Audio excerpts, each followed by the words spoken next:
¿Qué tal? Buenas tardes. Le damos la bienvenida aquí a Pasos Perdidos para finalizar la jornada del día de hoy con toda la actividad parlamentaria de lo que obviamente dejó el plenario de las comisiones del día de ayer. Ya se publicó, ya se difunde la convocatoria a la audiencia pública, 2 jornadas para debatir la ley de glaciares, escuchar a la sociedad civil, algo que fue reclamado y propuesto principalmente por los bloques opositores en esta Cámara, ya que en el Senado de la Nación no se dio ese proceso que Argentina está comprometida a desarrollar y llevar adelante. Vamos a conversar de estos temas, vamos a hablar con diputados, vamos a repasar lo que trae la actividad parlamentaria en lo que ya son las sesiones ordinarias, el periodo 144, pero lo primero, títulos de la jornada del día de hoy.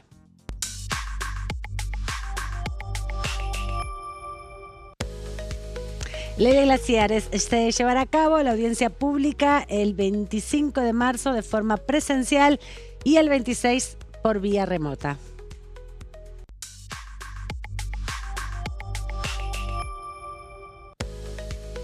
Fue nombrado el nuevo ministro de Justicia. Juan Bautista Maíquez fue designado en reemplazo de Mariano Cunio Libarona.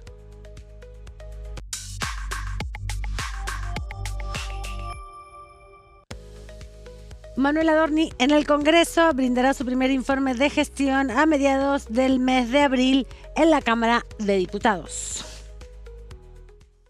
Bueno, estos son los títulos, los temas más destacados de estas horas, los temas que tienen mucho que ver con el Congreso de la Nación, no solamente por los debates, no solamente por este último titular sobre la visita próxima de Manuel Adorni, sino también porque tema judicial, jueces, va a venir el Congreso a la Cámara de Senadores, también pliegos de muchos jueces que estarán aquí siendo discutidos a partir de un proceso que sea con audiencia pública y todo incluida. Claudio Mardones, bienvenido, buenas tardes, ¿cómo estás? Amanda Alma, muy buenas tardes, muy bien. Bueno, contento aquí de estar en otra edición de Pasos Perdidos. Sí, para sorpresa de muchos, algo mencionamos en la última oportunidad que nos encontramos aquí en el aire, Amanda, y con Fernando Fracchelli, la posibilidad de que Juan Bautista Maíquez fuera ministro de Justicia en un contexto en donde sonaban otros nombres. Bueno, vino el nombramiento y vino la sorpresa. La jura hoy también, ¿no? Finalmente ya está sellado ese proceso. Sí. A partir de ahora seguramente será convocado en el Congreso de la Nación para hablar de diferentes temas, distintos temas, están previstos, ya lo anunció el presidente también, respecto a reformas del sistema judicial en Argentina. Pablo Varela, bienvenido, buenas tardes, ¿cómo anda? ¿Cómo te va, Amanda? ¿Todo bien? Bien, muy bien, ¿vos? Bien, todo muy bien, por suerte. Bueno, una semana con actividad centrada en la jornada de ayer, pero ya previendo un par de encuentros con discusión de ley de glaciares. Sí, totalmente. Ley de glaciares, que obviamente me parece que se devuelve el tema central acá en la Cámara de Diputados. En paralelo, lo que mencionábamos recién, la jura del nuevo ministro, la posibilidad de empezar a discutir lo que tiene que ver con los pliegos. Los pliegos de la Corte Suprema en realidad estarían más para fin de año o para otra etapa más adelantada. Veremos si esto finalmente es así, es por lo menos lo que dice un sector de la Casa Rosada. Pero en lo que tiene que ver con diputados, obviamente avances o una convocatoria, una audiencia pública, una oposición que intenta, me parece, demorar con la estrategia propia legislativa parlamentaria el debate, sí, por una sanción definitiva de glaciares y una fecha para sesionar que se traslada más a abril que a marzo. Sí, queda cortito, porque marzo además tiene un feriado muy importante, el 24 de marzo, Día de la Memoria, se cumplen 50 años del golpe cívico-militar, se espera también durante todo este mes mucha actividad de organismos de derechos humanos y obviamente ahí la semana queda cortita. Al día siguiente de la gran movilización será esta audiencia que se la logró sacar, digamos, la oposición con mucha fuerza, con mucho ímpetu en este plenario de la jornada del día de ayer. Y con un interrogante, que es si finalmente esta audiencia pública, que la convocatoria ya ha sido abierta y ya están los términos de la convocatoria para participar de las 2 audiencias públicas. La pregunta es si los planteos de las audiencias públicas implicarán un nuevo escenario e introducir cambios al giro que viene del Senado. Nos encontraremos quizás con un debate similar al de la reforma laboral. Bueno, hay que ver qué es lo que sucede. Suele ocurrir que las audiencias públicas o tienen mucha relevancia o quedan arcanas en la invisibilidad. Así que hay que ver cuáles de esos dos caminos terminan configurando estas dos audiencias públicas. Pero me quedo con un dato que nos está comentando Pablo Varela. Y es que si avanzan entonces con las nominaciones de los jueces y todo, sería recién para la segunda mitad de este año. Bueno, por lo menos es de vuelta, es lo que dijeron en algún que otro despacho de la Casa Rosada. La idea es relevante. De que el presidente no tenía apuro en tratar los pliegos de la Corte Suprema y que se encararía o se empezaría por estos famosos 203 que quedan pendientes. Veremos si es así, porque obviamente la dinámica es cambiante. Hoy hubo un recambio, hay un recambio ahí en el timón, me parece, de lo que es la relación judicial de la Casa Rosada con el Ministerio y con la justicia toda como sistema. Por lo tanto, ese escenario puede cambiar, ¿no? Sí, el presidente anticipó que iba a mandar una reforma estructural del sistema judicial. Ahí se entiende un poco también la modificación del carácter de quien ocupe la cartera de justicia, porque, bueno, Juan Bautista Maíquez, podríamos decir, es uno de los miembros destacados de la familia judicial, con ancla principalmente en la Ciudad Autónoma de Buenos Aires, que es una de las justicias más jóvenes que hay en proceso de organización y autonomía, si pensamos justamente que todo ese proceso de autonomización se fue dando a partir de mediados de la década del 90. Totalmente, bueno, pero ahí nos encontramos con lo que vos bien decís, un representante de la familia judicial, su padre, Carlos Maíz, que es una figura reconocida también del Fuero Federal, con varios años en su experiencia jurídica. En el caso de Maíquez, sí, nos encontramos con una figura que hizo parte de su carrera en el nuevo Poder Judicial porteño, ¿no? Y en un contexto en donde podríamos decir que Cunio Libarona fue durante estos últimos meses el ministro de Justicia en tiempo de feria. Sí. Es decir, en tiempo de feria judicial, en un momento en donde la atención estuvo en parte repartida aquí en el Poder Legislativo y en el Poder Ejecutivo. En el judicial, bueno, las novedades empezaron a surgir recién cuando terminó el receso veraniego de la feria judicial. Bueno, parece que llegó el momento entonces de que el interlocutor del Poder Ejecutivo con el Poder Judicial finalmente sea reemplazado después de que el propio Mariano Cunio Libarona le había puesto fecha de vencimiento a su cargo. Bueno, de aquel momento hasta ahora ha habido, bueno, varias sorpresas y una de esas es que Juan Bautista Maíquez es el jefe de la cartera de Justicia el tercer año del mandato de Javier Milei. Vamos a ver el momento de la jura que se dio en la jornada del día de hoy en Casa de Gobierno, ya formalizada, ¿no? Esta incorporación. Ayer se conoció la designación, finalmente que aceptaba Juan Bautista Maíquez ser ministro de este gobierno, ministro de Justicia, y este es el momento de la jura. A continuación, el señor presidente de la Nación tomará juramento al señor ministro de Justicia, doctor Juan Bautista Maíquez. Doctor Juan Bautista Maíquez, jurás por Dios y por la patria sobre estos santos evangelios desempeñar con lealtad y patriotismo el cargo de ministro de Justicia, para el que has sido nombrado, cumpliendo y haciendo cumplir en cuanto de vos dependa la Constitución de la Nación Argentina. Sí, juro. Si así no lo hicieres, Dios y la patria os lo demande.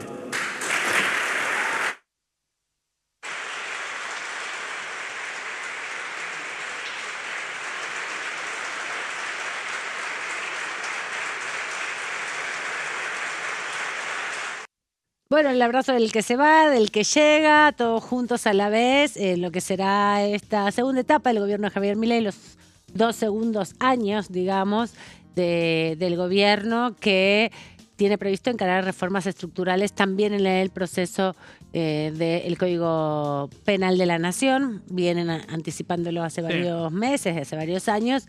Cunio Libarona también en estas rondas de entrevistas que dio, despidiéndose ya de su cargo, de su lugar. Así es. Desde el año pasado. Se vanaglorió de todos los proyectos que impulsó y que se pudieron concretar. Por ejemplo, relacionado con el régimen penal juvenil, que se le atribuyó. También el juicio en ausencia. Los proyectos que estuvo presentando acá en el Congreso y que se lo aprobaron, ¿no? Digamos. No es la primera vez que un ministro está en la salida, por lo menos en este gobierno, ¿no? En la salida de... Quiero decir, el ministro saliente está presente en la jura del que lo reemplaza. Sí. Recuerdo Bullrich y Monteoliva, ¿no? Es el primer ejemplo que se me viene a la cabeza. Hoy estaba repasando un informe del Consejo de la Magistratura, un extenso informe, lo miré por arriba, pero sí un dato que pude ver es que desde el 2024 no se designan jueces. Es decir, son 2 años consecutivos, 2024 y 2025, donde no hubo nominación de jueces. Es un dato que se destaca, obviamente, por supuesto, porque de la gestión de junio. El primer año estuvo todo centrado en los jueces de la Corte, que finalmente fueron nombrados. Uno de ellos aceptó ser nombrado García Mansilla por decreto en el verano del año pasado, 2025. Tensionó completamente la relación con el Senado porque se necesitan 2/3 para los miembros de la Corte. Para los jueces, mayoría simple también, pero la relación ya quedó un poco dañada. Ahora están más cerca. Totalmente, relación que había quedado maltrecha, pero que también estuvo marcada por la otra etapa que el oficialismo recuerda hace poquito.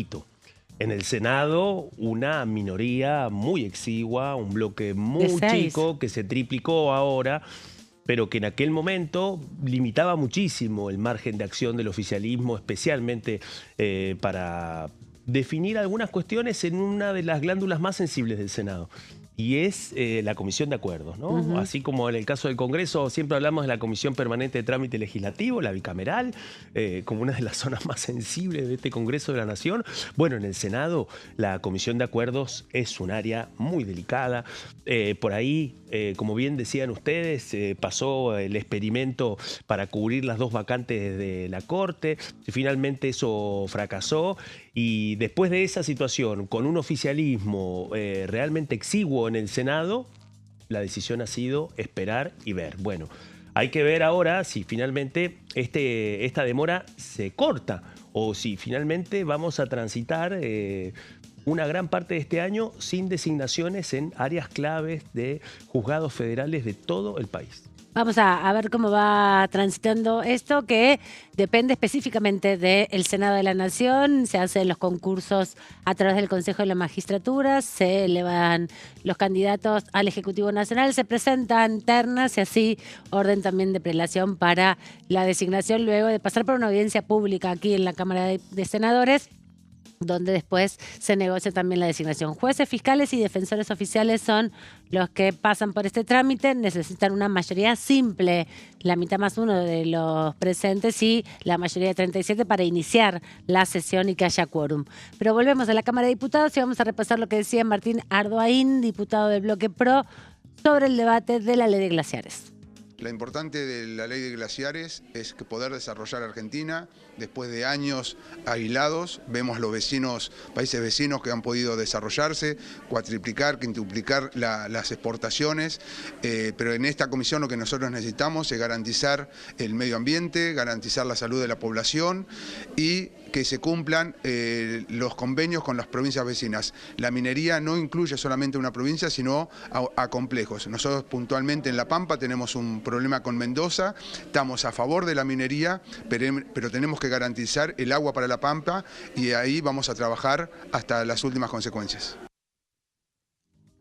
Bueno, llega nuevamente el debate de la ley de glaciares a la Cámara de Diputados. Ayer el plenario de Asuntos Constitucionales, en un ratito vamos a escuchar a Nicolás Mayoraz, que habló luego de la comisión aquí en Diputados Televisión, se tensó un poco porque se tenían que decidir algunas cuestiones vinculadas a la organización de la actividad que se iba a llevar adelante a partir de un reclamo que hicieron los diputados de la oposición, ¿no? Respecto a que no se estaban cumpliendo con los acuerdos internacionales, sobre todo con el acuerdo de Escazú, que establece la obligatoriedad para cualquier modificación de estas leyes ambientales de la participación de la sociedad civil, ¿no? A través de audiencias públicas. Y bueno, y ahí toda la discusión de cómo, cuándo, en qué condiciones y el respeto por la diversidad también de propuestas que se van a hacer. Porque hay que recordar, quienes conducen las comisiones son los que organizan en definitiva todo el trabajo que se dé en la comisión, ¿no? Si se anotan, no sé, 300 personas, hay que ver si se van a poder dar los tiempos, es el reclamo de la oposición, para que todas las 300 personas hablen. Bueno, tenemos Hay de 9 horas, de 10 a 19. Inquietante. Hay un antecedente inquietante y es, hoy me decían el oficialismo, si la reforma laboral se pudo discutir en plenarios de comisión, en donde los expositores tuvieron un margen comprimidísimo de 3 horas para hablar sobre una reforma estructural de las relaciones de capital y trabajo, bueno, un libertario me decía, 2 días de audiencia Es un montón. pública es el tiempo sobrado para contener ese debate. La pregunta tiene que ver con los contenidos. ¿Qué es lo que va a salir de ahí? ¿Cuáles van a ser las advertencias?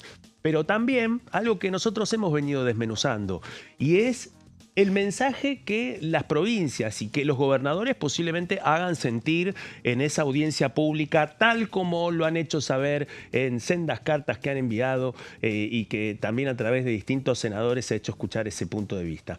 Distintos gobernadores, tanto del peronismo como aliados al oficialismo. Bueno, en ese contexto hay que ver también cómo se mueve la relojería de los tiempos para las exposiciones durante la audiencia pública y lo trabajoso que ha sido también poder cristalizar algo que algunos habían advertido en el Senado y que finalmente no sucedió con tanta fuerza en el Senado.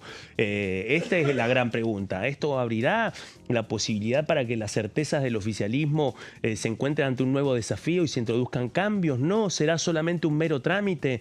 Bueno, tenemos otro antecedente. El día del tratamiento en el Senado, la jornada arrancó con una novedad informativa y fue la irrupción de los integrantes de la organización Greenpeace en las escalinatas del Palacio del Congreso de la Nación, sí, con una pancarta enorme en donde llegaron con inodoros y entraron adentro del Congreso de la Nación a las históricas escalinatas.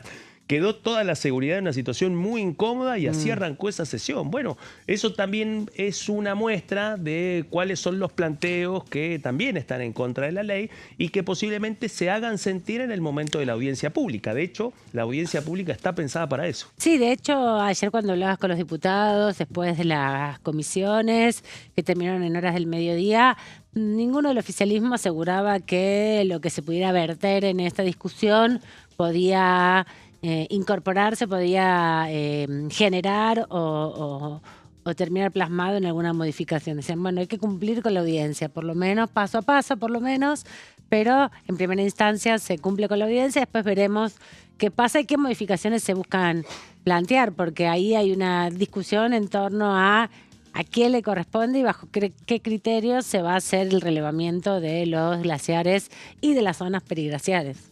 Sí, totalmente. A mí me parece que el objetivo del oficialismo está clarísimo y es que sea en un trámite lo más veloz posible, no abrir el juego, cumplir obviamente con el paso de la audiencia. La audiencia, vale la pena recordar que no es vinculante, por lo tanto, eso ahí hay un argumento a favor, digamos, de la posición del oficialismo de no ceder nada en el articulado y me parece que la discusión en ese marco se puede trasladar más bien a la negociación de los votos, ¿no?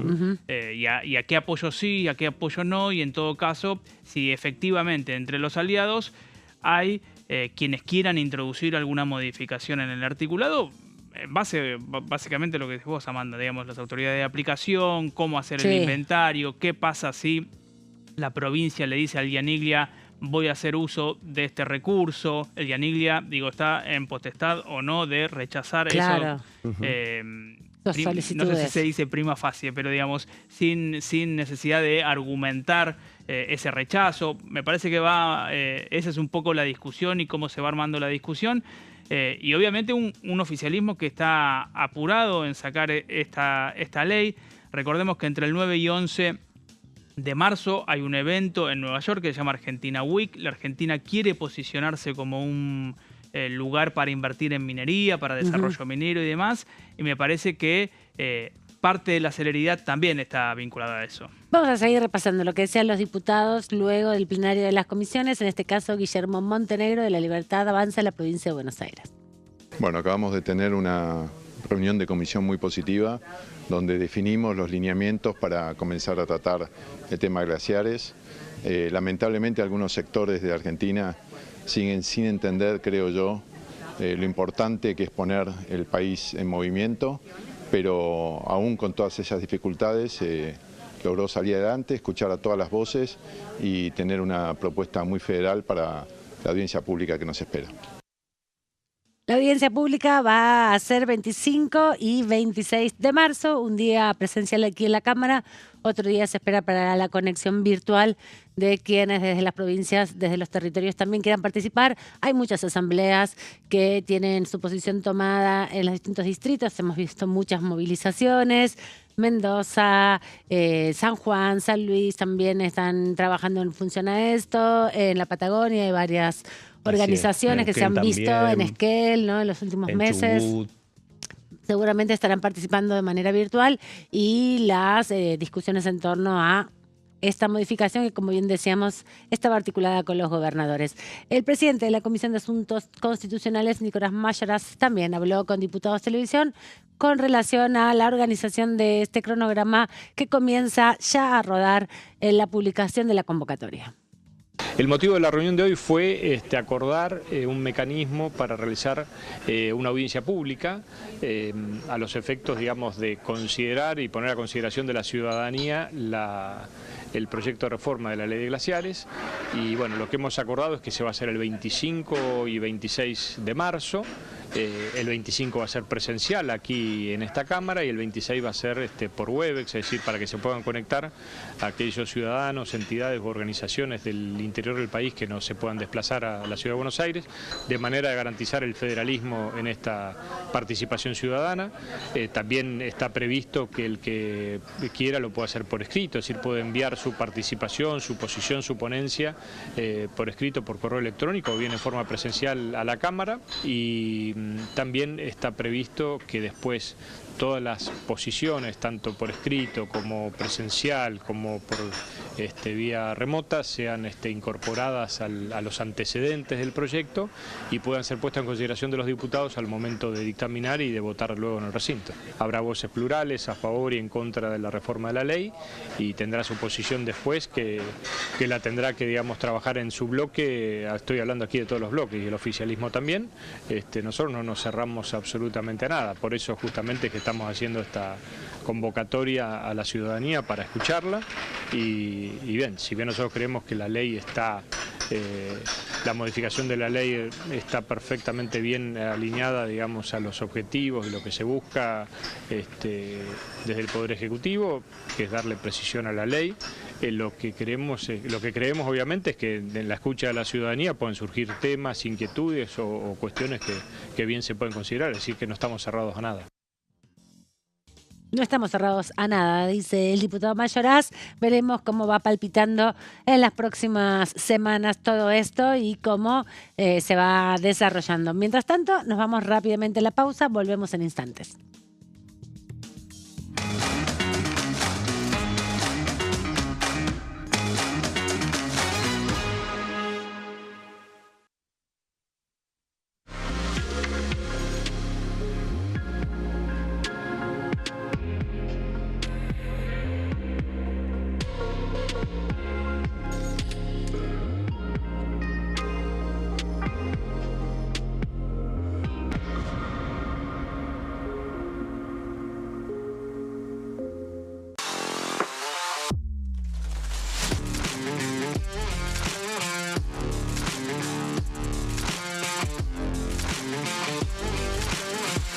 Orden del día, de lunes a viernes, 11 horas. ¿Qué función cumple el Congreso? El Congreso ejerce su función legislativa a partir de la deliberación y sanción de leyes que busquen el bien común de todos los habitantes. Durante 2024 se sancionaron 44 normas de enorme trascendencia, como la Ley Bases y Puntos de Partida para la Libertad de los Argentinos, la Ley de Medidas Fiscales Paliativas y Relevantes y la Boleta Única de Papel. La Constitución Nacional determina las atribuciones del Congreso, las cuestiones sobre las cuales puede y debe legislar, así como sus limitaciones. También establece la relación entre los distintos poderes, que es fundamental para equilibrar el sistema republicano. Además de legislar, el Congreso tiene la función de ejercer el control del Poder Ejecutivo. Entre otras atribuciones, ese control incluye el pedido de informes, las interpelaciones, la actuación de la Auditoría General de la Nación, dependiente del Congreso, la posibilidad de solicitar juicio político y la aprobación de las cuentas de inversión. Desde la reforma constitucional de 1994, el jefe de gabinete de ministros tiene la obligación de concurrir periódicamente al Congreso para informar acerca de la marcha del gobierno. Este informe se realiza alternadamente en cada Cámara del Congreso.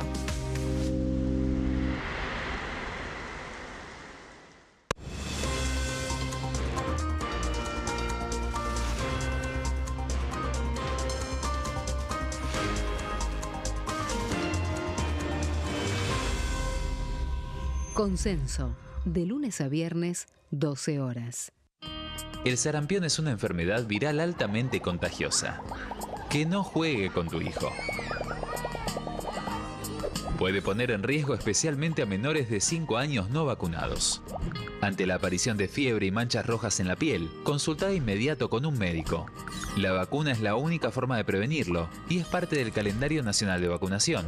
Es segura, gratuita y está disponible en vacunatorios, centros de salud y hospitales públicos del país. Vos ya tenés esta vacuna. Dásela a tus hijos.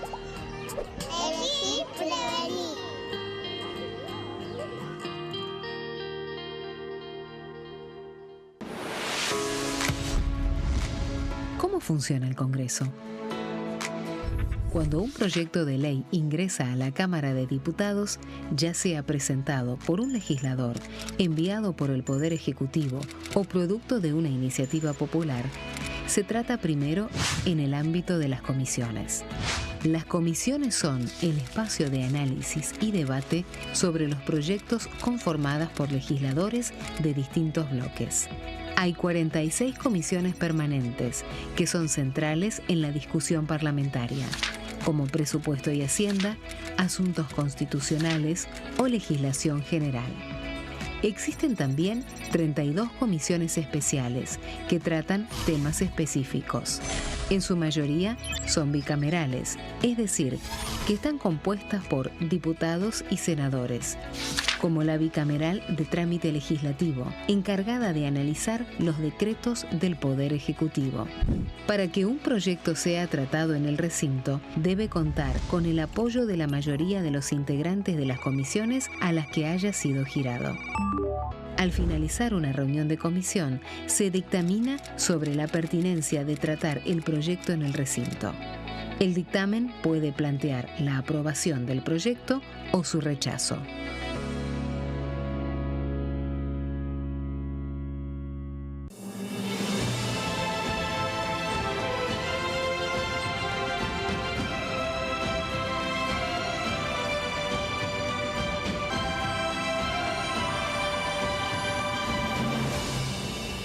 La bancada, de lunes a viernes, 13 horas. ¿Cómo funciona el Congreso? Las sesiones son el espacio donde los diputados debaten proyectos de ley para su aprobación, modificación o rechazo. En una misma sesión pueden tratar varios proyectos de ley. Las sesiones ordinarias comienzan el 1 de marzo, cuando el presidente de la Nación inaugura el periodo ante la Asamblea Legislativa y se extiende hasta el 30 de noviembre. El Poder Ejecutivo puede convocar a sesiones extraordinarias o prorrogar las sesiones ordinarias. La sesión es dirigida por el presidente de la Cámara de Diputados, que administra el uso de la palabra y las distintas instancias del funcionamiento.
Seguimos aquí en Pasos Perdidos repasando todo lo que sucede en el Congreso y ya se está anticipando la visita del jefe de gabinete Manuel Adorni, que el domingo estuvo por aquí, nos lo cruzamos cuando descomprimían la apertura de sesiones ordinarias, cuando se estaban yendo los funcionarios, se trasladó justamente por la puerta el pasillo donde da la sala de periodistas y lo vimos ahí raudamente salir a Manuel Adorni, que vendrá en el mes de abril aquí a la Cámara de Diputados, luego de que se tramite esta cuestión de la ley de glaciares, seguramente para dar su primer informe. Veremos cómo le va, ¿no? Un desafío también por la forma en que tiene Adorni para expresarse. Veremos cómo le va en este rol institucional. Sí, la verdad que es más que pertinente lo que planteás, porque Adorni hizo de alguna manera un recorrido dentro del gobierno como vocero, ¿no? Claro. Con esa comunicación oficial, él obviamente tomó un rol preponderante. Ahora tiene otro rol, bajaron obviamente las conferencias, el ritmo de las conferencias notablemente. Es jefe de gabinete, en la práctica es el jefe de la Administración Nacional. Claro, tiene que dar respuestas. Tuvieron que, de hecho, modificar ciertas cuestiones legales para que él se pueda viajar ahora a Estados Unidos. Va a quedar Capital Humano, es decir, Sandra Petovelo al frente. La firma. Exacto. Al frente de lo que sería la administración. Pero es un desafío, porque obviamente vos tenés que dar un informe de gestión que es extenso, que tenés que responder muchas preguntas de los legisladores. Hay que ver cómo va a ser también la interacción con los bloques. Las últimas veces que vino Guillermo Franco se estaba con pocas pulgas. De hecho, de diputados se levantó y se fue, en el Senado se quedó, o al revés, no me acuerdo, pero estaban bastante tensionados y Adorni no parece ser alguien como agua de tanque. Bueno, algunos dicen que va a ser el tono de la nueva etapa del gobierno de Javier Milei, efectivamente, en la misma línea de uno de los eslogans del gobierno, especialmente para esta etapa, y es el Congreso más reformista de la historia. Bueno, ahora al jefe de gabinete, el único funcionario del Gabinete Nacional que está a tiro del artículo 101 de la Constitución Nacional, ¿no? En dos aspectos, en la obligación de brindar informes sobre la marcha de la gestión una vez por mes de manera alternativa ante las dos cámaras de Congreso, y también el único funcionario que por el mismo artículo, pero por otro inciso, está a tiro de una moción de censura, ¿no? De hecho, le pasó a Guillermo Franco, se aplicó por primera vez ahí con Guillermo Franco esa cuestión cuando fue la situación del escándalo por la criptomoneda Libra. Exactamente, dos veces, en el caso de una virtual interpelación por el caso Libra, y también su comparecencia para cumplir con el artículo 101 de la Constitución Nacional. Bueno, también era otro escenario.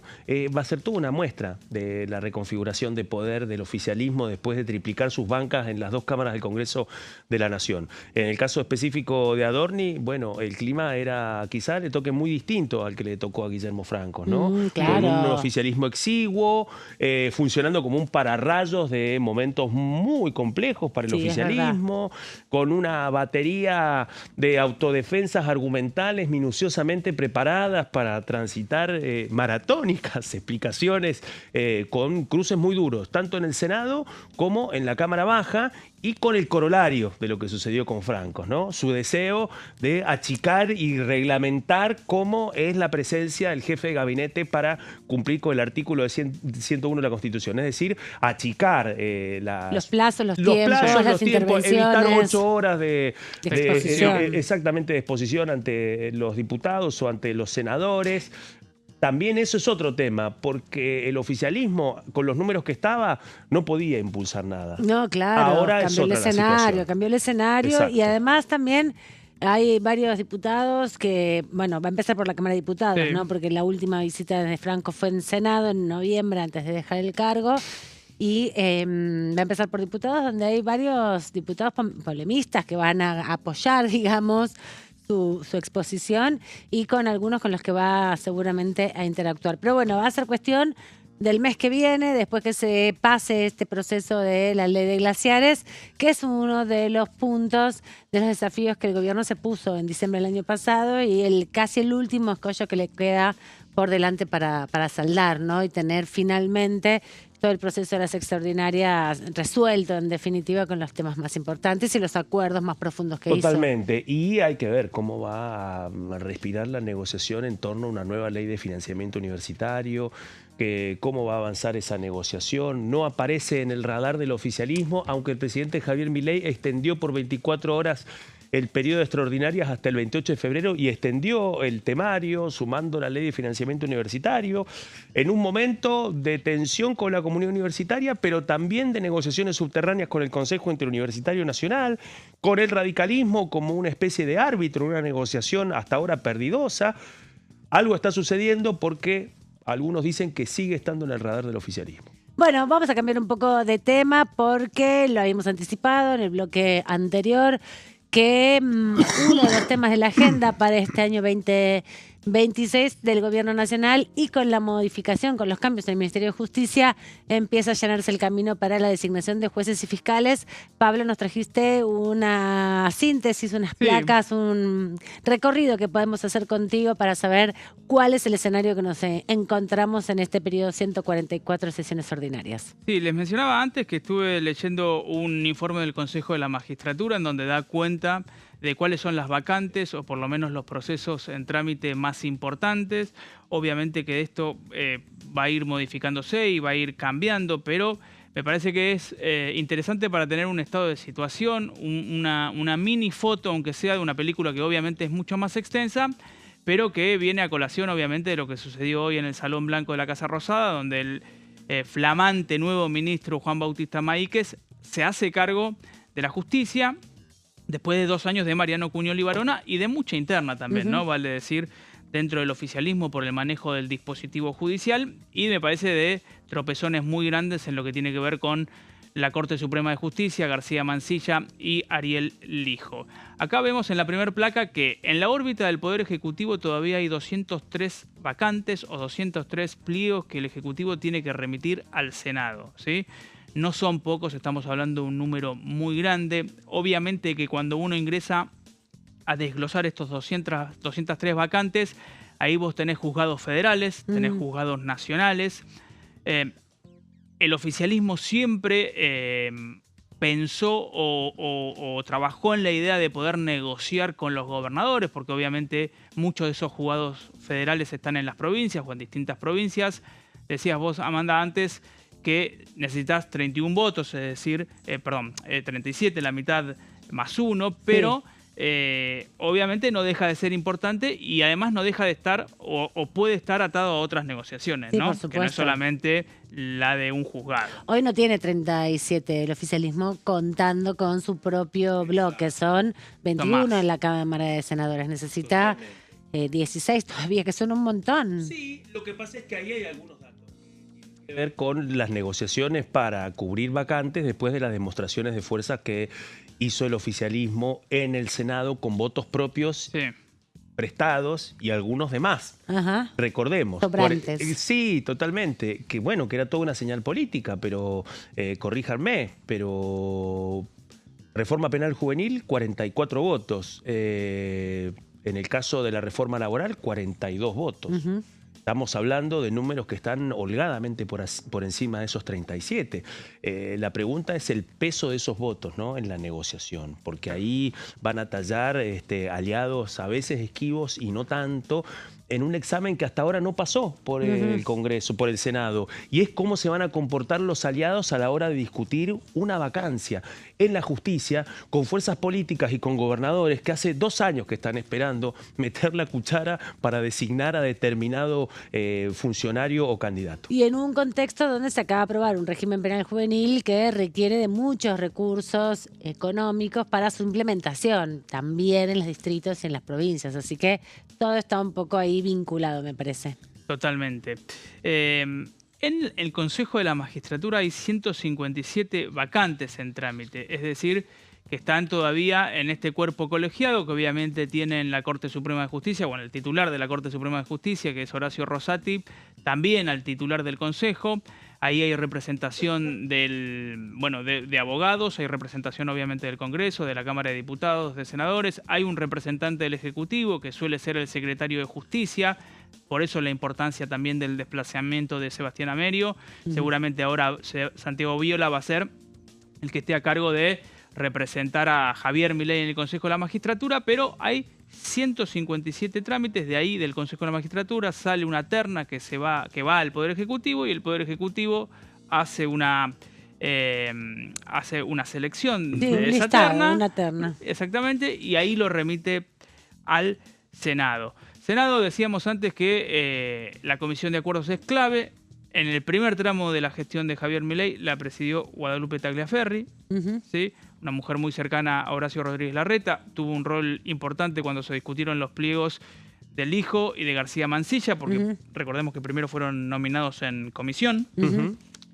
Pero bueno, ahora tiene a Pagotto, ¿no? Que es un riojano libertario. Línea dura, podríamos decir. Línea dura, sí, abogado, línea dura, que obviamente juega muy a favor del oficialismo. En el Senado, acá me falta decir también que hay 78 concursos que están en trámite. ¿Sí? Hay 78 vacantes que tienen concursos ahora tramitándose. No lo pude chequear, pero hay algunos que son no del año pasado o de hace 6 meses, sino que tienen un par de añitos, lo cual hace todavía más grave la situación. Pero bueno, para dar un poco de números y de que tengamos un pantallazo, ¿no? 200 en la órbita del Ejecutivo, más de 150 en la órbita de la magistratura, casi 80 concursos que están en trámite, es decir, que todavía no fueron finalizados. Y acá en esta placa vamos a ver también, digamos, cuál es la consecuencia de todo esto que venimos mencionando, que es que en el Senado de la Nación, donde justamente está Juan Carlos Pagotto, no tenemos ningún pliego pendiente de tratamiento. O sea, no hay nada incorporado. No se mandó ningún pliego de jueces, ni de fiscales, ni de defensores al Congreso de la Nación. Recién mencionábamos a Dorni y lo mencionábamos a Merio. Yo me acuerdo de una conferencia de prensa que dieron de manera conjunta en la sala de conferencia de la Casa Rosada, diciendo vamos a enviar, no recuerdo el número exacto, pero ponerle más de 100 pliegos y no llegaron nunca. Sí, señor. Así es. Es decir, es llamativo, digo. Es llamativo, y también habla de los planteos que viene haciendo el Poder Judicial, no solamente a través de la Suprema Corte de Justicia, sino también a través del Ministerio Público Fiscal, también a través de la Defensoría General, respecto a la urgencia para cubrir determinadas vacantes. Quizá ese planteo no solamente formaba parte de una redefinición de las correlaciones de fuerza en el gobierno, sino también un mensaje para esas partes del Poder Judicial que estaban reclamando algunas respuestas. Lo cierto es que eso también sucedió en otro momento de mucha tensión respecto a la adecuación del Poder Judicial para la implementación del sistema acusatorio, que es otro de los grandes desafíos presupuestarios, operativos y técnicos del Poder Judicial y también de la Procuración, y que en ese contexto, bueno, hay un gran interrogante respecto a las partidas presupuestarias disponibles para eso. Sí, además hay que decir, falta nombrar al Procurador General, todavía están llegando ya al plazo de jubilarse definitivamente, de la extensión del plazo de la fiscal, de la Defensora General de la Nación, María Estela Martínez. Bueno, hay una situación de vacancias importantes, y lo que decíamos, el cambio de un ministro de Justicia como Cunio Vilivarona, que venía de la matrícula, que no viene de la familia judicial, que tiene una relación con la justicia externa, es un que no fue actor, magistrado, que claro, no fue funcionario judicial. Es un actor de la justicia, claro, pero externo, es de la matrícula, es un abogado particular, haya sido ministro, también tiene sus limitaciones en los contactos en la justicia. Ahora, evidentemente, con Juan Bautista Maíquez eso puede cambiar radicalmente, y en cualquier momento llegarán esos pliegos que tanto estamos esperando en el Senado de la Nación. Sí, efectivamente. Y en la última placa, bueno, vemos algo que es una novedad, por lo menos para nosotros que estamos siempre siguiendo el pulso de la política. Hay 2 vacantes en la Corte Suprema de Justicia. Por ley, el máximo tribunal tiene que tener una composición de 5 integrantes, solamente hay 3. Esto está sucediendo desde que Elena Hayton de Nolasco se fue por una cuestión de edad. Y el Procurador General hoy es interino, que es Eduardo Casal, desde el 2016. Algo que uno dice es una irregularidad, pero que se sostuvo claramente en el tiempo.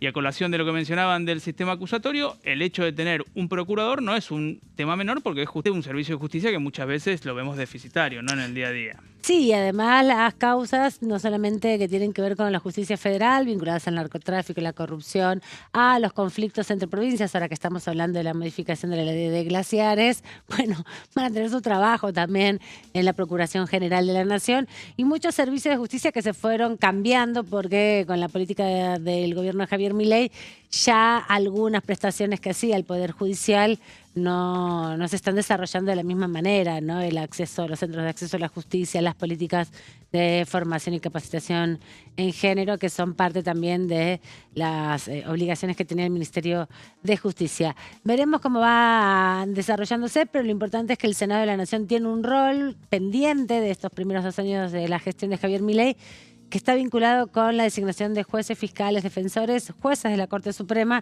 Veremos si se logra avanzar en esa iniciativa. Hay que decir que está venciendo ahora, a lo largo de este año, también la aprobación de la media sanción que había logrado el Senado de la Nación para ampliar la Corte Suprema de Justicia a 10 integrantes. Fue lo último que se aprobó en el Senado cuando gobernaba en ese momento Alberto Fernández, parte de los acuerdos con los gobernadores que en aquel entonces también ponían sus bancas en juego y sus gobernaciones para saldar un poco la discusión de no poder designar a un integrante de la Corte Suprema, ¿no? Sí, y con jugadores, con gobernadores que tenían mucho más peso que ahora. Por ejemplo, quien fue senador y volvió a ser gobernador, Alberto Bretilnec, gobernador de Río Negro. Bueno, en este momento afronta un Senado en donde no tiene ningún senador afín. Exacto.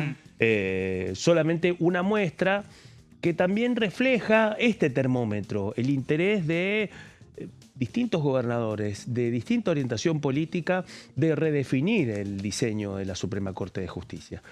Bueno, esa etapa, al menos hasta ahora, aparece cerrada. ¿Por qué la menciono?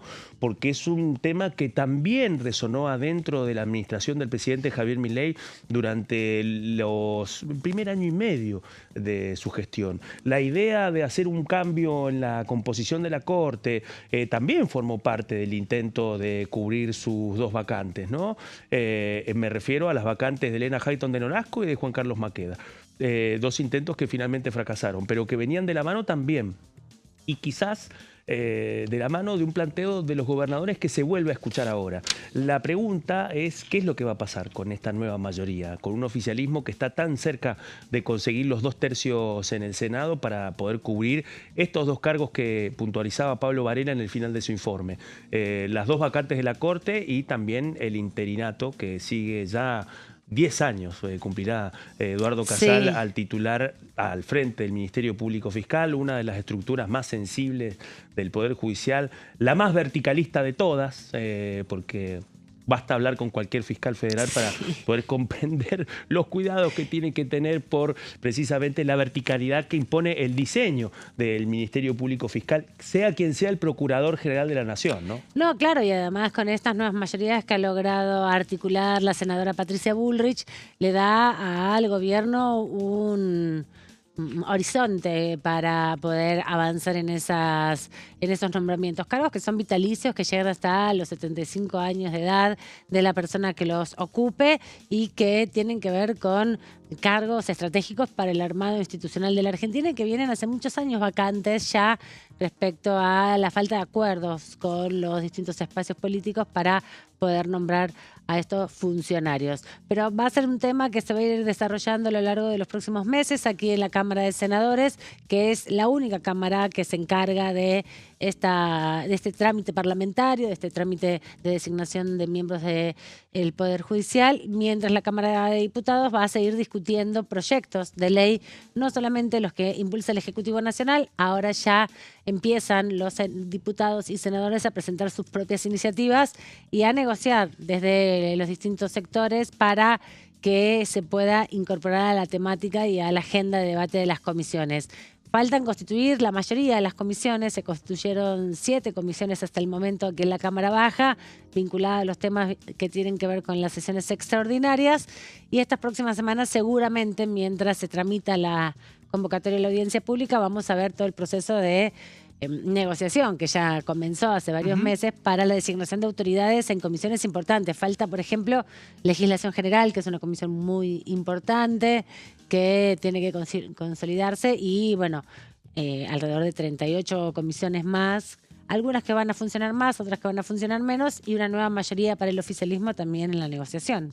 Sí, salud, pienso en salud, que es una que le dio bastante dolor de cabeza, ¿no? Al oficialismo el año pasado. Sí, y que el oficialismo se demoró mucho en cubrir. Exactamente, educación, otra. Bueno, toda una negociación larga, ¿no? Me parece que tal vez los anuncios de Milei, el ímpetu de Milei, el tono, digamos, que tuvo el presidente, no sé si va a tener un correlato en la celeridad de la conformación y el trabajo, pero es una intuición, no bueno, es él prometió paquete de 10 leyes por mes. Veremos Exacto. si esto se puede cumplir en el periodo de sesiones ordinarias y cuánto ritmo le van a ir imprimiendo los legisladores al debate político. También va a ir de la mano con los resultados de todo un proceso que se da fuera de las inmediaciones del Congreso, vinculados a la economía del país y las relaciones también con la economía mundial y los efectos de la guerra, que también van a empezar ya a sentirse fuertemente en la economía argentina y en las relaciones políticas, ¿no? Con la oposición y el oficialismo, las declaraciones que se quieran empezar a desarrollar o que se empiezan a negociar entre los distintos sectores para el posicionamiento público del Congreso. Y aparte porque el tiempo corre y en 2 parpadeos se empieza a acercar con mucha fuerza un año electoral. Así que en ese contexto nosotros estamos transitando los primeros días de marzo, pero hablando del escenario internacional, bueno, Estados Unidos se enfrenta en noviembre, una elección de medio término muy importante, en donde el aliado estratégico del presidente Javier Milei, me refiero al magnate republicano Donald Trump, enfrentará un examen determinante en su país de medio término y después de ese momento comenzará la previa de las elecciones para el año que viene, para el recambio constitucional que establece para elegir un nuevo presidente. Bueno, en ese contexto todavía quedan algunas piezas muy importantes y es saber finalmente cuántas cartas va a jugar el oficialismo para reformar el sistema electoral argentino, si lo hará como lo dijo el presidente Javier Milei, si incluirá más puntos como la eliminación de las primarias abiertas, simultáneas, obligatorias para las elecciones presidenciales, pero en ese sentido, quizás sin darnos cuenta, en la velocidad y la aceleración del año, en algún momento nos encontraremos con la llegada del otro. Veremos cómo se va configurando esta agenda. Por lo pronto, nosotros nos vamos a la pausa y volvemos en instantes que tenemos más información para compartir.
Orden del día, de lunes a viernes, 11 horas.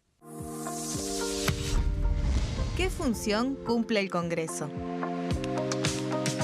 El Congreso ejerce su función legislativa a partir de la deliberación y sanción de leyes que busquen el bien común de todos los habitantes. Durante 2024 se sancionaron 44 normas de enorme trascendencia, como la Ley Bases y Puntos de Partida para la Libertad de los Argentinos, la Ley de Medidas Fiscales Paliativas y Relevantes y la Boleta Única de Papel. La Constitución Nacional determina las atribuciones del Congreso, las cuestiones sobre las cuales puede y debe legislar, así como sus limitaciones. También establece la relación entre los distintos poderes, que es fundamental para equilibrar el sistema republicano. Además de legislar, el Congreso tiene la función de ejercer el control del Poder Ejecutivo. Entre otras atribuciones, ese control incluye el pedido de informes, las interpelaciones, la actuación de la Auditoría General de la Nación, dependiente del Congreso, la posibilidad de solicitar juicio político y la aprobación de las cuentas de inversión. Desde la reforma constitucional de 1994, el jefe de gabinete de ministros tiene la obligación de concurrir periódicamente al Congreso para informar acerca de la marcha del gobierno. Este informe se realiza alternadamente en cada Cámara del Congreso.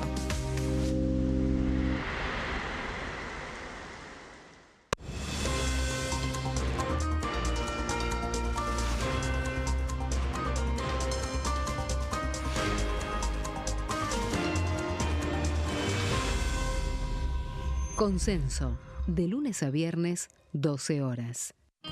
El sarampión es una enfermedad viral altamente contagiosa. Que no juegue con tu hijo. Puede poner en riesgo especialmente a menores de 5 años no vacunados. Ante la aparición de fiebre y manchas rojas en la piel, consulta de inmediato con un médico. La vacuna es la única forma de prevenirlo y es parte del calendario nacional de vacunación. Es segura, gratuita y está disponible en vacunatorios, centros de salud y hospitales públicos del país.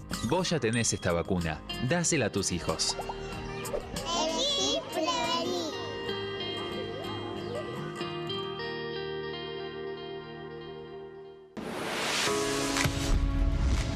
¿Cómo funciona el Congreso? Cuando un proyecto de ley ingresa a la Cámara de Diputados, ya sea presentado por un legislador, enviado por el Poder Ejecutivo o producto de una iniciativa popular, se trata primero en el ámbito de las comisiones. Las comisiones son el espacio de análisis y debate sobre los proyectos conformadas por legisladores de distintos bloques. Hay 46 comisiones permanentes que son centrales en la discusión parlamentaria, como Presupuesto y Hacienda, Asuntos Constitucionales o Legislación General. Existen también 32 comisiones especiales que tratan temas específicos. En su mayoría son bicamerales, es decir, que están compuestas por diputados y senadores, como la bicameral de trámite legislativo, encargada de analizar los decretos del Poder Ejecutivo. Para que un proyecto sea tratado en el recinto, debe contar con el apoyo de la mayoría de los integrantes de las comisiones a las que haya sido girado. Al finalizar una reunión de comisión, se dictamina sobre la pertinencia de tratar el proyecto en el recinto. El dictamen puede plantear la aprobación del proyecto o su rechazo.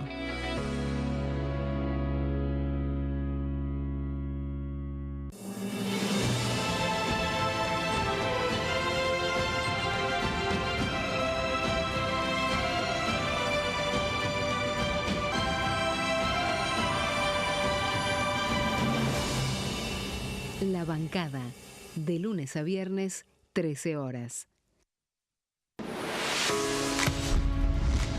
¿Cómo funciona el Congreso?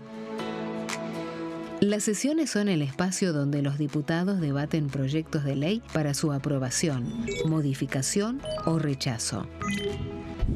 En una misma sesión pueden tratar varios proyectos de ley. Las sesiones ordinarias comienzan el 1 de marzo, cuando el presidente de la Nación inaugura el periodo ante la Asamblea Legislativa y se extiende hasta el 30 de noviembre. El Poder Ejecutivo puede convocar a sesiones extraordinarias o prorrogar las sesiones ordinarias. La sesión es dirigida por el presidente de la Cámara de Diputados, que administra el uso de la palabra y las distintas instancias del funcionamiento.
Y así como quien no quiere la cosa, ya ha pasado una hora de estos pasos perdidos y estamos Tanta haciendo información.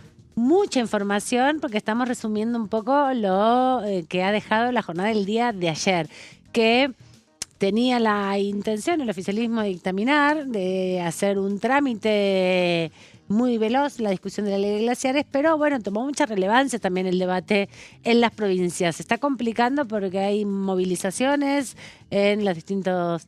en distintas provincias, decíamos, en muchas ciudades que hace más de 20 años vienen movilizándose en contra de el avance de las explotaciones mineras en las zonas protegidas, ¿no? No hay una cuestión antimineral o antiminera, sino, bueno, también reconocer que hay zonas protegidas que tienen un impacto particular con el resto de las actividades económicas. Parte de eso es lo que se quiere poner en debate en esas audiencias públicas porque hay una mirada crítica al modo en que se hace la explotación minera, ¿no? Exacto. Se usa mucha agua Sí. que luego, bueno, puede generar no solo escasez para las zonas donde hay ya varias situaciones de escasez de agua, sino también algunos grados de contaminación de los ríos o complicaciones con las provincias, con los ríos abajo, digamos, con la bajante del recorrido del agua, que bueno, empieza a llamar la atención a algunos diputados que no tienen representación en el Senado, ¿no? Porque eso también se da como un debate. Sí. Acá hay muchos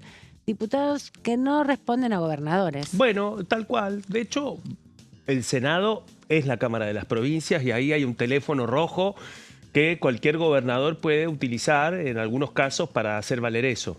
Decíamos el caso de Alberto Beretinec, gobernador de Río Negro, que ese teléfono está bastante malherido, pero en la mayoría de los casos son los gobernadores que incluso en las situaciones más difíciles a veces debaten incluso con los senadores de la minoría, es decir, con los que no representan al oficialismo provincial. Pero lo que viene anticipa un tema que tiene que ver con un debate que está sucediendo en las provincias, que ahora lo vamos a ver en el transcurso de las audiencias públicas que han sido proyectadas de aquí en adelante respecto a la reforma de la ley de glaciares. Pero Amanda, el debate en las provincias va a continuar indefectiblemente. Sí. Y es más, si finalmente prospera esta reforma de la ley de glaciares, bueno, va a repercutir mucho más en las provincias, especialmente de la cuenca andina, porque van a ser las provincias las que finalmente van a tener la última palabra sobre sus recursos naturales sobre este tema. Nos lo decía hace un ratito Pablo Varela, el rol que va a tener el Instituto del CONICET dedicado a la investigación de la estructura, el desarrollo y el origen de los glaciares de la República Argentina va a tener un rol muy importante, pero eso es parte de esa negociación. Si la mirada técnica y experta de los técnicos del CONICET va a tener un peso más importante o menos importante de lo que definan sus pares en cada una de las provincias, no solamente en materia científica, sino también a partir de la definición política que va a tener cada poder ejecutivo provincial. Bueno, ahí venimos viendo, ¿no? Como todos estos años, desde que se aprobó la primera ley de glaciares, hubo también una tensión fuerte en muchos territorios respecto a la capacidad de la clasificación de las zonas glaciares y periglaciares, que es parte de las discusiones que están hoy revisándose, y bueno, y el impacto constitucional que tiene todo esto, porque está basada toda la discusión en la reforma del 94, que también en otro contexto donde se discutía fuertemente un proceso de primarización de la extracción de los minerales, bueno, ahí también hubo un debate respecto a la potestad de las provincias y se quedó plasmada en la Constitución. Nicolás Mayoraz, diputado y presidente de la Comisión de Asuntos Constitucionales, diputado del oficialismo, se refirió a este debate que va a ser central en la discusión de los próximos días. Si tiene o no alguna relación o algún correlato con la protección que hace la Constitución Nacional de los Recursos Naturales. Yo creo que justamente es muy cuidadosa la ley en cuanto a la protección del medio ambiente, en cuanto a los estándares mínimos, el principio de no regresión se respeta perfectamente en la modificación de la ley y también se atiende a lo que tiene que ver con la autonomía de las provincias y las potestades que tiene la provincia de regular aquello que tiene que ver con los recursos naturales que están bajo su custodia y su territorio. Creo que hay una armonización perfecta en la protección del medio ambiente y en la utilización de los recursos naturales, y la ley en eso creo que trae claridad, y creo que nos deja tranquilos a todos los argentinos de que el objeto principal sigue siendo la protección del ambiente glaciar, de los glaciares como fuente de agua, ¿no? Como fuente de agua dulce, que es un recurso estratégico. Las he escuchado a ustedes decirlo, la importancia que tiene, y creo que nosotros somos un país privilegiado en tener estas reservas. Las que tenemos en el sur argentino son únicas en el mundo, ¿no? Y esos hay que cuidarlas más que nada, y eso no está ni en discusión ni nada que se le parezca. Bueno, a partir del 25 de marzo vamos a escuchar las voces de las distintas organizaciones y parte de la sociedad civil, ¿no? No solo las organizaciones ambientalistas, también seguramente habrá algunas cámaras mineras que irán a dar su argumentación. Siempre que se habla de las zonas protegidas aparece esto, ¿no? El interés económico y cómo, bueno, tratan de argumentar a favor de que se modifique la ley. Es que sí, es que vale la pena seguir de cerca el desarrollo de las 2 audiencias públicas que están previstas de aquí en adelante. No lo perdamos de vista, especialmente para quienes siguen Diputados Televisión, porque van a tener la oportunidad de ver en tiempo real y en directo las distintas posiciones de los expertos, de los ambientalistas, de los técnicos del CONICET, de los funcionarios de distintas provincias, representantes aparte de distintas gobernaciones que también ratificarán algo que nosotros hemos venido contando, y son las cartas de respaldo a la reforma de la ley de glaciares que han sostenido distintas administraciones provinciales, el punto de vista también del gobierno nacional.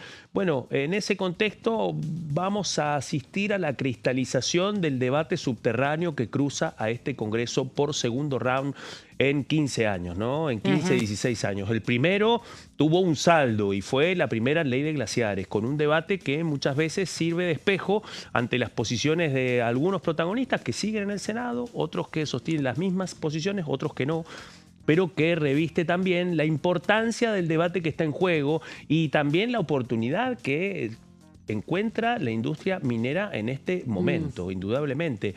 No podrían avanzar en una reforma tan ambiciosa si no fuera por algo que veníamos repasando. El rol del oficialismo con su nueva mayoría y con la condición de poder transformar en ley una reforma que hace 8 años atrás parecía imposible. Sí, también dar cuenta de que ha cambiado el mapa de la explotación de los minerales, que hay nuevos minerales que son considerados para la industria del desarrollo tecnológico y que también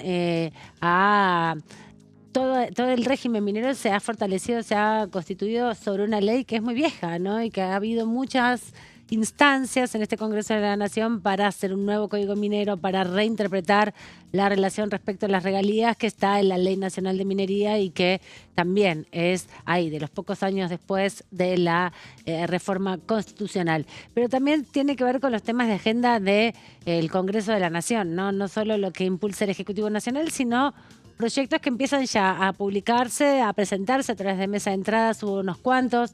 Ya el 1 de marzo, el domingo, bueno, el lunes siguiente, el 2 de marzo, donde rápidamente los diputados y diputadas de diferentes bloques, muchos representaron proyectos que habían perdido estado parlamentario y otros que, bueno, van también intentando negociar con distintos sectores para que avancen algunas iniciativas. Es el caso, por ejemplo, de un proyecto del diputado Juliano del radicalismo que, bueno, un poco en soledad ahora, podríamos decir, quiere que se revise el régimen de protección animal, quiere aumentar las multas para el maltrato animal. Hubo acá en el Congreso, recordarás, Claudio, ya durante el gobierno de Mauricio Macri varios años de debate sobre la protección animal respecto a las carreras de galgo, la prohibición de las carreras de galgo, que fue como el último ratio donde se discutió este tema, pero venía también... Qué buena memoria. Advirtiéndose la cuestión de la necesidad de actualizar la ley de maltrato animal que tiene multas irrisorias, ¿no? Para quienes no respeten los derechos de los animales y sometan a tratos crueles, sobre todo a los animales domésticos, ¿no? Y quiere reflotar un poco este debate también para, me parece, crear algunas vinculaciones. Recuerdo también que el diputado de... el bloque oficialista había presentado un proyecto que se llamaba la Ley Cohen, ¿te acordás también? Para exactamente. reconocer derechos de los animales. Así es, la Ley Cohen. La Ley Cohen, sí, que también pero nunca se llevó a discutir. Exactamente. También tenía que ver con el maltrato animal y el abandono. Exacto.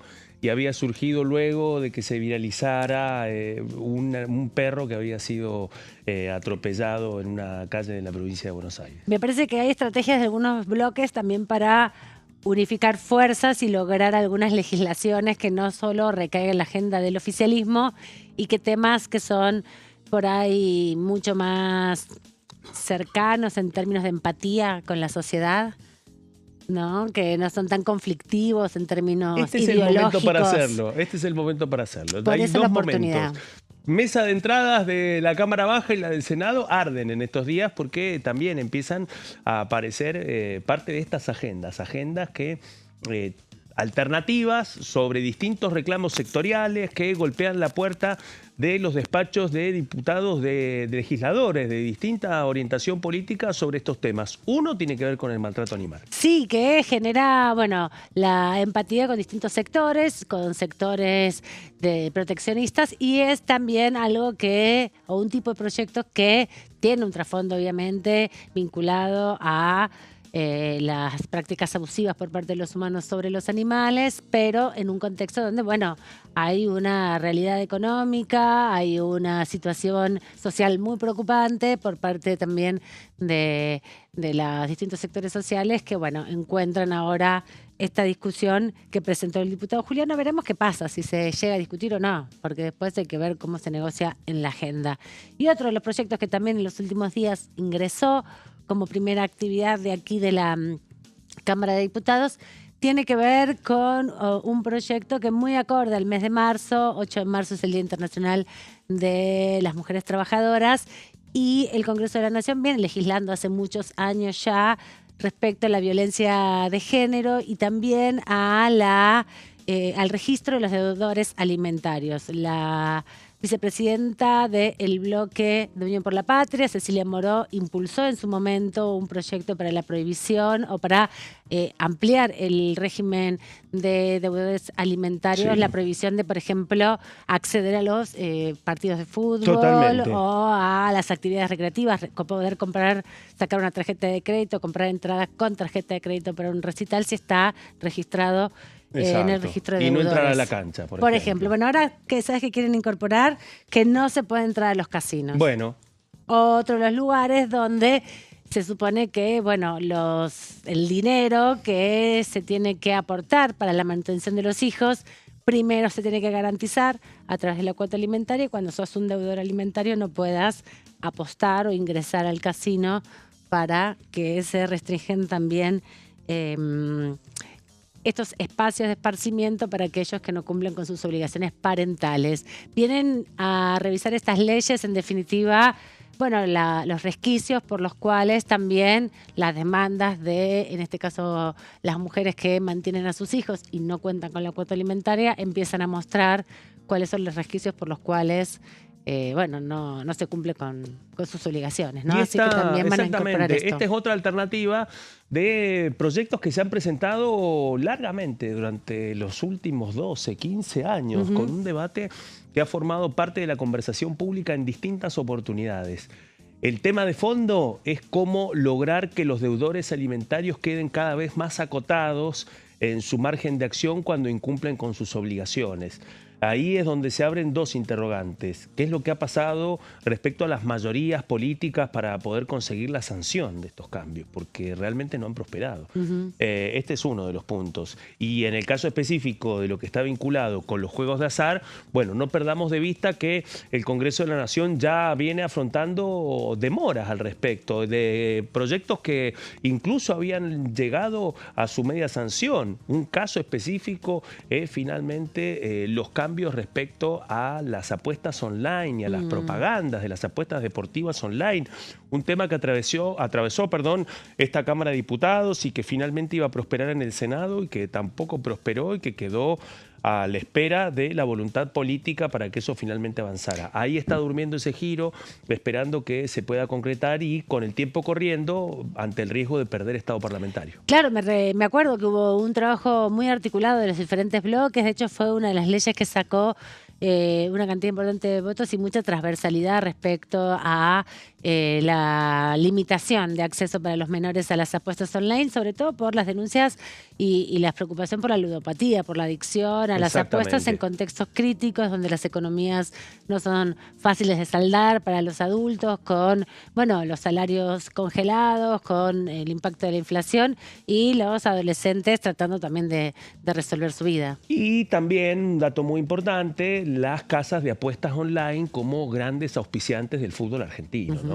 Uno de los temas que nos encontramos en la pantalla televisiva ante cada partido que se realiza en nuestro país y que se transmite por televisión abierta o por televisión cerrada y que lo podemos ver en la inscripción de las camisetas de los principales equipos de primera división, ¿no? En un contexto de mundial también, ¿no? Donde todo esto se va a estimular muy rápidamente y va a haber también una discusión, que también apareció fuertemente, Claudio, cuando aparecieron estas informaciones de algunos gendarmes o personal de la Fuerza de Seguridad que terminaron con su vida y que en algunos casos estaban vinculados a deudas muy fuertes que tenían con casas de apuestas, ¿no? Ahí también entender los efectos que genera esta adicción en un contexto donde es muy sencillo perderlo todo, en definitiva, en un mecanismo muy fácil de acceder, ¿no?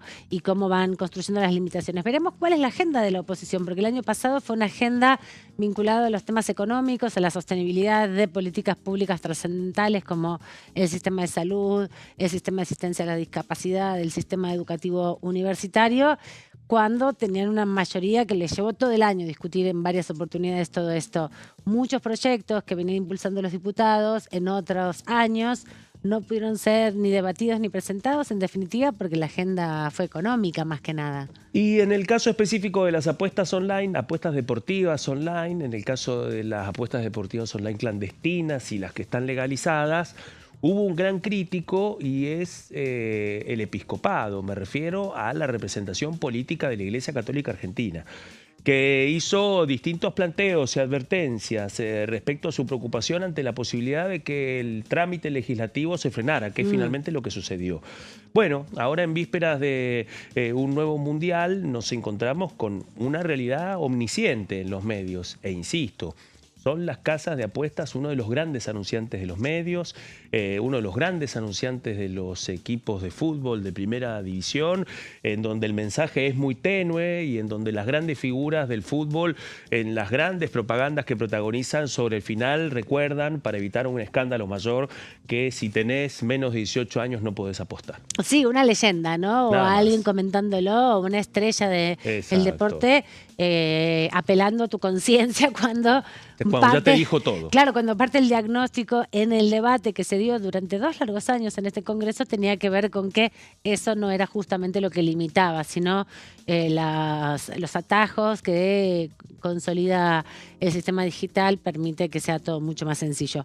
Veremos si estos debates pueden llegar al recinto, primero llegar a las distintas comisiones. Quien distribuye el debate es la Secretaría Parlamentaria de la Cámara, quien reparte estos proyectos a las comisiones cuyas cabeceras tienen que organizar un listado o un orden de importancia del debate político en la negociación con los diferentes bloques. Así es. Y se van a ir sumando más y más a lo largo del año en esta tensión que se va a ir dando también con un oficialismo que viene negociando fuertemente con los distintos sectores opositores y que va logrando sus mayorías. Mayorías que, como vemos ahora con la ley de glaciares, se va armando ley por ley, ¿no? Algo que advertíamos que podía suceder en este periodo, ¿no?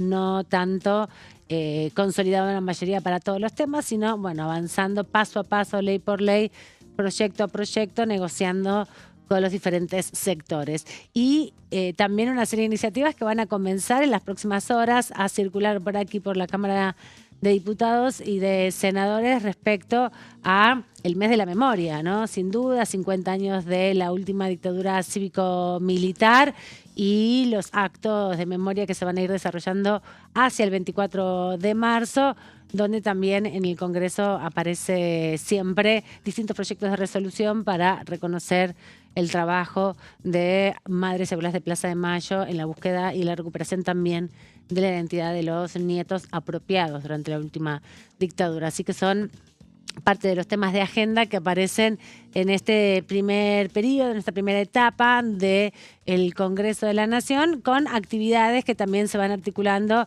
de vinculación a la diplomacia parlamentaria, con distintos grupos de amistad que también tienen que ir consolidándose a lo largo de estos próximos meses para, bueno, articular los vínculos con los distintos países con los que se tienen los grupos de amistad y con las que va negociando el gobierno nacional, ¿no? Hablabas de aniversarios y los aniversarios que giran en torno a los 50 años del último golpe cívico-militar tienen una fecha muy importante, un mes muy importante, que esperemos que no pase inadvertido en la agenda política y en la conversación pública, Amanda. Me refiero a la llegada de abril, y abril de 2026, para quienes trabajaron aquí en el Congreso de la Nación hace 50 años, posiblemente les traiga muchos recuerdos, porque en abril de 2026 se cumplirán 50 años del arranque de la famosa y tristemente célebre Comisión de Asesoramiento Legislativo, la CAL, el organismo que reemplazó al funcionamiento del Congreso de la Nación durante la dictadura. Esa CAL, esa Comisión de Asesoramiento Legislativo, fue la que buscó suplantar al Congreso suspendido después del golpe militar, en donde no solamente estaban suspendidas las garantías constitucionales, sino que también el Congreso de la Nación dejó de funcionar. Dejó de funcionar entre el 24 de marzo de 1976 y el 10 de diciembre de 1983. En ese contexto, el silencio de las bancas, de las 257 bancas de la Cámara Baja y también de las 72 del Senado, fueron reemplazadas por un grupo de militares y también de juristas que eran los que hacían una especie de trámite legislativo en donde analizaban en distintas comisiones algunas iniciativas de relevancia impulsadas por diputados, por senadores, no, impulsadas por la Junta Militar en aquel momento. Claro. Es decir, que esos textos que requerían un minucioso análisis jurídico para no contradecirse con la Constitución, que también había sido intervenida por la Junta Militar. En ese contexto, bueno, la mordaza sobre el Congreso de la Nación tenía un nombre y era la Comisión de Asesoramiento Legislativo. Bueno, dentro de poco también cumplirá 50 años. Bueno, hay una página web que siempre recomendamos para estas fechas que tiene que ver con las leyes de la dictadura que todavía sigue vigente. Se puede entrar directamente así en el buscador de cualquier sitio de internet y ahí conocerán cuáles son las leyes que siguen vigentes, cuáles se derogaron, por cuáles se transformaron. Un trabajo muy importante también respecto a esto que comentaba bien Claudio, vinculado a la Comisión de Asesoramiento Legislativo. Vamos a la pausa, volvemos en instantes, ya estamos.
Orden del día, de lunes a viernes, 11 horas.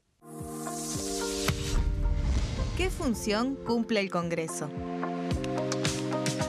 El Congreso ejerce su función legislativa a partir de la deliberación y sanción de leyes que busquen el bien común de todos los habitantes.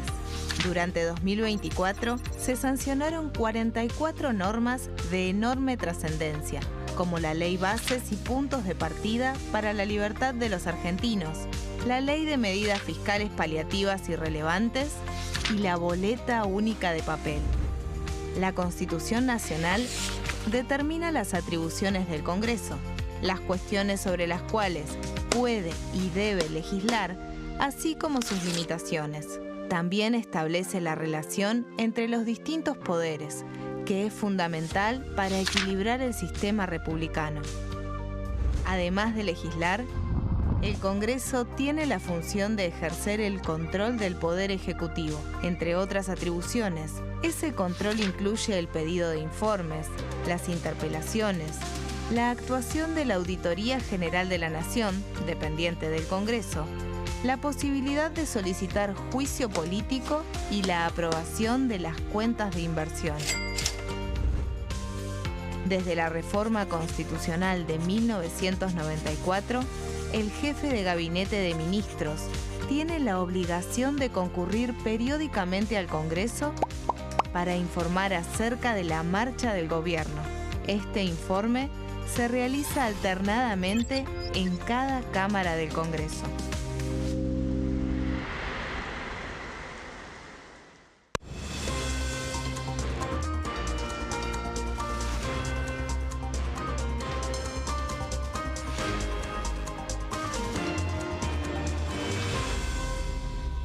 Consenso, de lunes a viernes, 12 horas. El sarampión es una enfermedad viral altamente contagiosa. Que no juegue con tu hijo. Puede poner en riesgo especialmente a menores de 5 años no vacunados. Ante la aparición de fiebre y manchas rojas en la piel, consulta de inmediato con un médico. La vacuna es la única forma de prevenirlo y es parte del calendario nacional de vacunación. Es segura, gratuita y está disponible en vacunatorios, centros de salud y hospitales públicos del país. Vos ya tenés esta vacuna, dásela a tus hijos.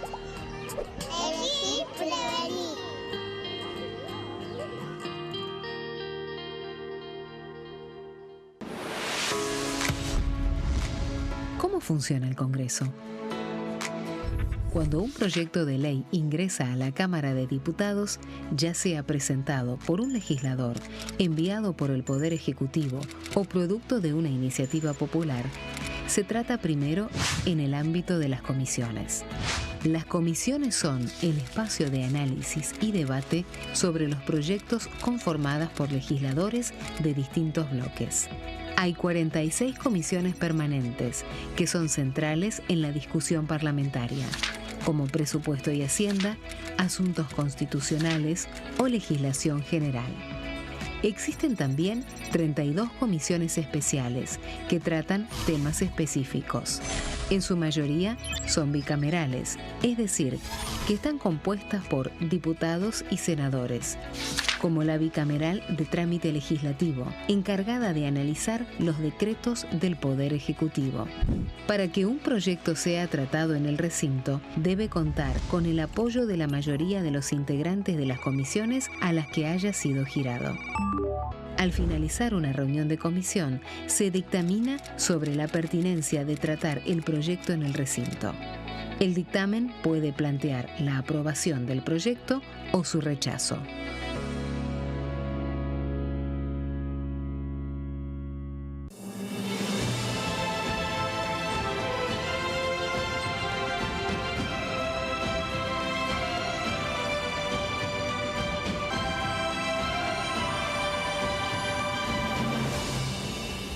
La bancada, de lunes a viernes, 13 horas.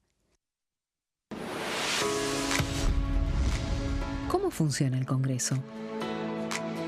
Las sesiones son el espacio donde los diputados debaten proyectos de ley para su aprobación, modificación o rechazo. En una misma sesión pueden tratar varios proyectos de ley. Las sesiones ordinarias comienzan el 1 de marzo, cuando el presidente de la Nación inaugura el periodo ante la Asamblea Legislativa y se extiende hasta el 30 de noviembre.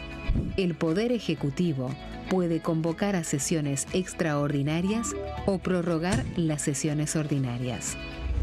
La sesión es dirigida por el presidente de la Cámara de Diputados, que administra el uso de la palabra y las distintas instancias del funcionamiento.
Orden del día, de lunes a viernes, 11 horas.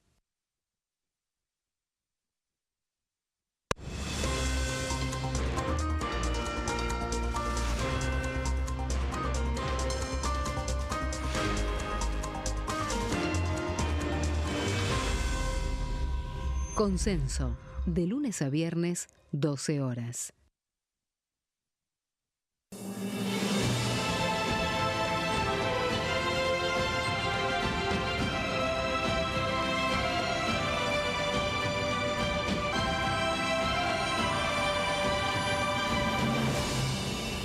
La bancada, de lunes a viernes, 13 horas.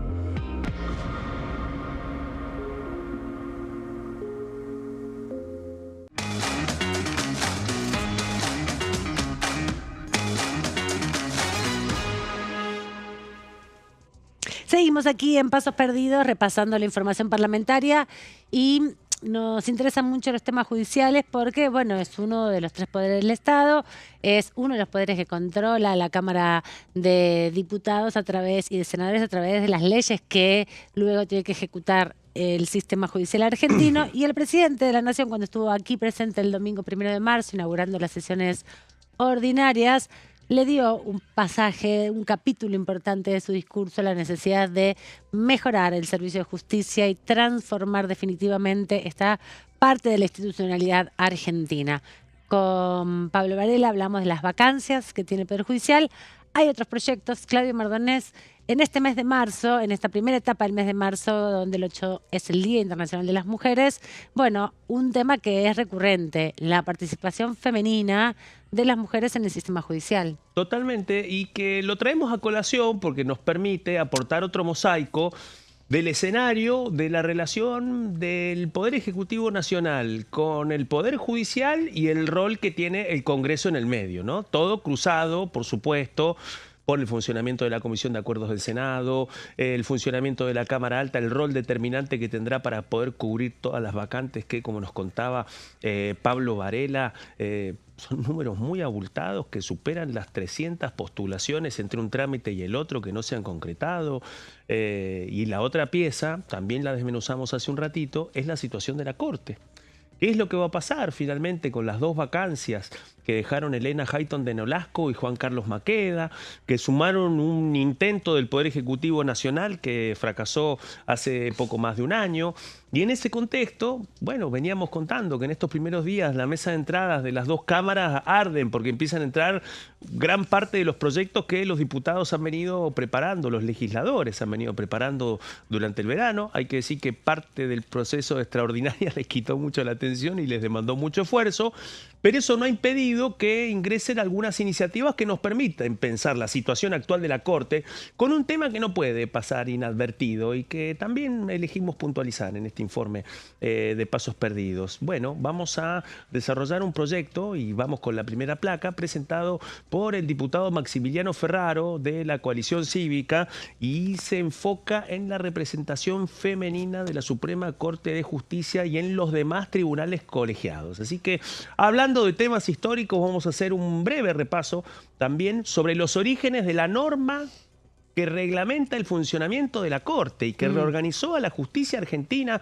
en otro momento de la historia de nuestro país. Vamos primero con los datos técnicos. El autor del proyecto, el diputado nacional Maximiliano Ferraro, principal exponente de la Coalición Cívica, la fuerza que alguna vez en las bancas de la Cámara Baja tuvo a Elisa Carrió entre sus representantes. Bueno, menciono esto porque Maximiliano Ferraro, en el comienzo de este periodo 144 de sesiones ordinarias, toma un tema que la Coalición Cívica ha venido presentando ya hace un largo tiempo sin éxito y que también refleja un debate inconcluso para la justicia argentina y tiene que ver con la representación femenina no solamente en la composición de la Corte, en la integración de la Corte, sino también en los tribunales federales, ¿sí?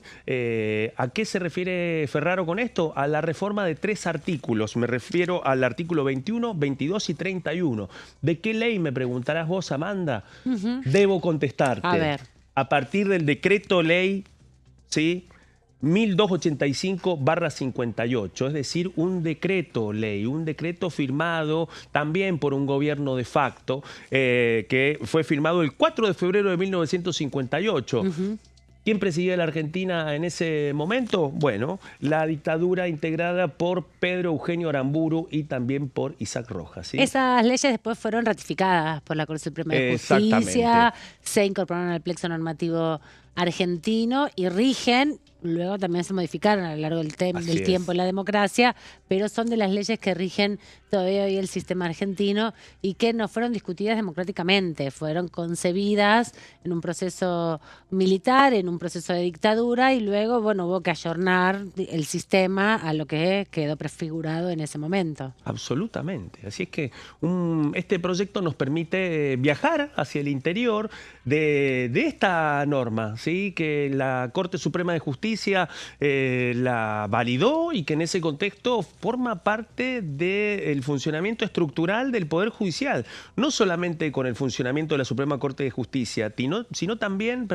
respecto a los mecanismos para la selección de los jueces y qué hacer especialmente en casos de vacancia, en casos de renuncia, en casos de recusación. Así que rápidamente nos vamos a puntualizar. En el artículo 21 vamos a recordar brevemente qué es lo que dice el artículo 21 de este decreto ley de 1958. Sostiene con claridad que la Corte Suprema de Justicia de la Nación estará compuesta por 5 jueces y luego recuerda que ante este máximo tribunal podrán presentarse tanto la Procuración como el Ministerio Público Fiscal, como los distintos jueces de última instancia. Bueno, eso está reglamentado en el artículo 21. Lo que propone Ferraro, lo vemos en la siguiente placa, es esta definición, que es que la Corte Suprema estará compuesta por 5 jueces, de los cuales al menos 2 deben ser mujeres, ¿sí? Eso es lo que agrega Ferraro, esa última frasecita, esa última parte de la oración, porque, bueno, se dio la discusión con las candidaturas que vos comentabas de García Mansilla y Ariel Lijo por parte del presidente Javier Milei y antes de Rosati Rosenkrantz por parte de Mauricio Macri, que fueron las últimas incorporaciones que se dieron. Totalmente. Bueno, en ese contexto y en el medio de las negociaciones intrincadas que afrontaron distintos oficialismos para poder cubrir las vacancias, este tema fue siempre recurrente. Que las ternas, que los candidatos tenían una gran ausente, una candidata, una mujer. Vamos al siguiente artículo, al artículo 22.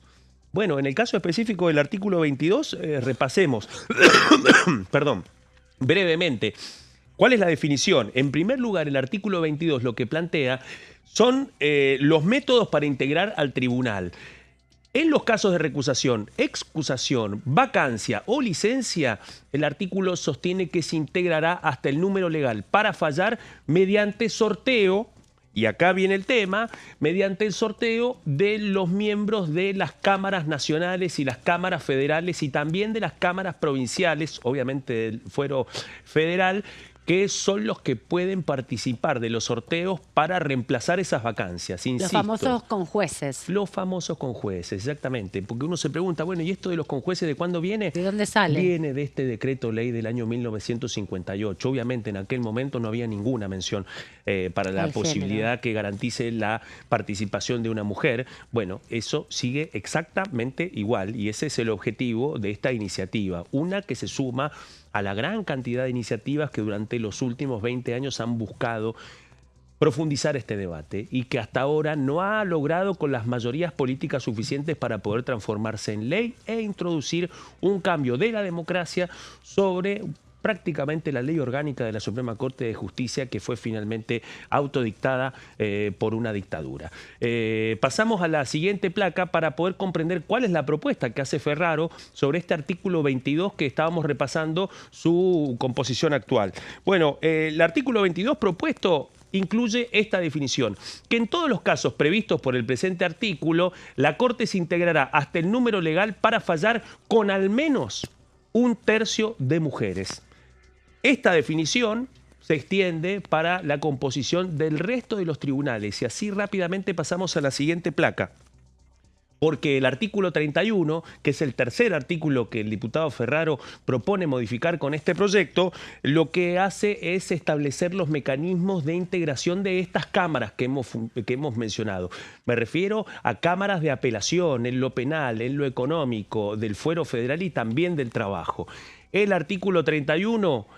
Ferraro propone cambiarlo y que sostenga que cada uno de los tribunales estarán integrados también por al menos 1/3 de mujeres, es decir, que replica la misma formulación que propone para reformar la integración de la Corte, también de los máximos tribunales de cada uno de los fueros federales. Claro, porque estos tribunales de alzada, que es donde se llega con la apelación en primera instancia, sería la segunda instancia, está integrado por 3 jueces. Entonces, por lo menos que uno de los 3 sea una mujer, por la cual, cuando se requiera un conjuez o una conjueza, también en esos que se requiera por lo menos una sola mujer, ¿no? Exactamente. Para que la experiencia vital, que está demostrada no solamente estadísticamente, sino también por propios testimonios de la Asociación de Mujeres Juezas, es radicalmente diferente a la experiencia vital de los varones, también en el ámbito de la justicia, ¿no? Y un tema, además, que hay que decirlo, ha pasado de administración en el marco de la indiferencia o de los gestos, pero que finalmente no se cristalizaron en voluntades de mayorías determinantes para al menos intentar avanzar en esta reforma. ¿Qué pasaría si prosperara esta reforma del artículo 31? ¿Dónde se aplicaría? Bueno, se aplicará a las cámaras nacionales en lo civil y comercial federal, en lo contencioso administrativo federal, de la seguridad social de la capital federal. Vamos a la siguiente placa. En este caso continuamos con el detalle. Para las cámaras nacionales de apelaciones del trabajo, que forman parte de uno de los grandes conflictos que están sucediendo en este momento a partir de la aplicación de la ley de reforma laboral con el traspaso de la Justicia Nacional del Trabajo a la ciudad de Buenos Aires. Bueno, a eso se suman también los cambios en las cámaras del fuero federal en las 24 provincias de nuestro país y también en otro lugar donde hay un tribunal, y me refiero a la Cámara Nacional Electoral, ¿sí? Bueno, uno de los organismos judiciales más importantes en materia electoral, compuesto solamente por varones. Claro, porque hay que comentar también, Claudio, que esta idea de la convocatoria de los conjueces, porque no está completa la Corte Suprema de Justicia, que puede ser en todas las cámaras, tiene que ver por el tipo de conflicto que tienen que resolver, ¿no? Como la Corte Suprema Argentina no está dividida por cámaras, tampoco está dividida por temáticas. Tampoco por salas. Por salas, son todos jueces. En general los que hay ahora son todos civiles, administrativos, comerciales, no hay nadie que sea del fuero penal. Bueno, cuando tienen que resolver estos temas, muchas veces convocar a otros jueces para desempatar también. Bueno, son 3 ahora, así que nunca hay empate, pero si alguno se excusa, hay ahí unas definiciones que hacer. Convocan a jueces especializados en algún tema también, ¿no? Y resuena esto que estás diciendo, nos lleva a recordar lo que dicen por lo bajo en la Corte, que dicen: ¿Ustedes creían que la Corte no iba a funcionar solamente con 3 miembros? Bueno, acá está la demostración, sí. Funciona con 3 miembros, con este mecanismo que estamos repasando, especialmente para retomar el proyecto del diputado Maximiliano Ferraro, que pone en foco una gran deuda de la democracia y del Poder Judicial, y es la integración de mujeres al máximo tribunal de la justicia argentina. Cerramos este informe con algunos datos, que lamentablemente son datos que ya tienen bastante polvo encima. ¿Por qué digo? Porque el último repaso sobre la situación del sistema judicial argentino data del año 2019. Y en ese mapa surgen algunos datos que nos permiten comprender también la naturaleza de esta iniciativa. Bueno, repasemos rápidamente. De 178 ministros, defensores y procuradores, ¿sí? Estamos hablando de los rangos más altos de los organismos judiciales. Bueno, estamos hablando de 178 cargos. Solamente 50 eran mujeres. Vamos a otro caso. En el caso de los 9.727 jueces y fiscales de primera instancia a lo largo de todo nuestro país, 4.293 mujeres, 5.434 varones. Y la situación se amplía mucho más, especialmente para los empleados y los funcionarios del Poder Judicial. Así que este es otro de los argumentos, pero que llamativamente no han sido refrescados durante todos estos años, porque algunos consideran que la brecha y la desigualdad se ha profundizado. Bueno, estos son datos muy relevantes, ¿no? Parte de lo que se viene demandando. Hay muchos proyectos, específicamente algunos vinculados, como decías, Claudio, a la cuestión de la Corte Suprema de Justicia. Este es un poco más amplio. Me parece que es interesante también poner el ojo en esta discusión que vienen planteando diferentes legisladores, tanto de la Cámara de Diputados como del Senado. Exacto. Recuerdo varios proyectos donde también se impulsaba esta discusión cuando hay vacancias de estas características tan importantes. Hoy, de los máximos funcionarios del Poder Judicial, solo la Defensora General de la Nación está ocupada, la Defensoría General de la Nación, por una mujer, pero ya tiene 75 y no está a la expectativa ni ella está con la expectativa de renovar su pliego por 5 años más. Así que ahí también quedará otro de los órganos importantes del Poder Judicial aún sin resolverse, y como lo que decíamos, ¿no? Todos en general varones ocupando esos altos cargos. Antes de despedirnos queremos contarles 2 o 3 cositas más. Por un lado, se constituyó uno de los grupos de amistad aquí en la Cámara de Diputados de la Nación, que tiene que ver justamente con el grupo de amistad con Sri Lanka, que se dio en el salón de Nueva Zelanda, perdón, en el salón Delia Parodi de aquí de la Cámara. Vemos algunos diputados y diputadas, la presidenta de la Comisión de Relaciones Exteriores, Juliana Santillán, que formó parte de la comitiva argentina con funcionarios de Nueva Zelanda que están de visita por aquí, por la Argentina, y aprovechan esos momentos para intercambio de agendas, muchas de ellas vinculadas no solamente con lo comercial y lo económico, sino también mucho intercambio cultural a través del sistema universitario nacional, a través también de las actividades culturales, la posibilidad también de la publicación de distintos textos de la industria editorial. Bueno, una parte de lo que conocemos como la diplomacia parlamentaria. No salen proyectos de acá. Exactamente. Y con una particularidad, porque en este caso nos encontramos con la visita del canciller neozelandés, con Winston Peters, que además tuvo una reunión con su par argentino, Pablo Quirno. Así que en ese contexto, algo que hemos venido contando, y es cuál es el rol que tiene la diplomacia parlamentaria para dinamizar esos acercamientos, dando una dimensión más allá del encuentro de los poderes ejecutivos. Esta es parte de la reunión que mantuvieron hoy, imágenes del intercambio que hicieron los integrantes de este grupo parlamentario con Nueva Zelanda. Y por otro lado, estaba concluyendo una de las actividades culturales de este primer periodo, esta primera etapa del periodo de 144 sesiones ordinarias, con un reconocimiento a las mujeres de la diplomacia argentina. Pocas embajadoras ha habido en la historia argentina. Los embajadores y embajadoras también son refrendados por el Congreso de la Nación, por la Cámara de Senadores. Muy hermosa la muestra, no solamente con objetos personales, sino con fotos, con recortes de periódicos de la década de los 60, de los 70, cuando algunas mujeres accedieron a ser representantes de los poderes del Estado argentino en distintos lugares, en Panamá, por ejemplo, una de las primeras diplomáticas argentinas.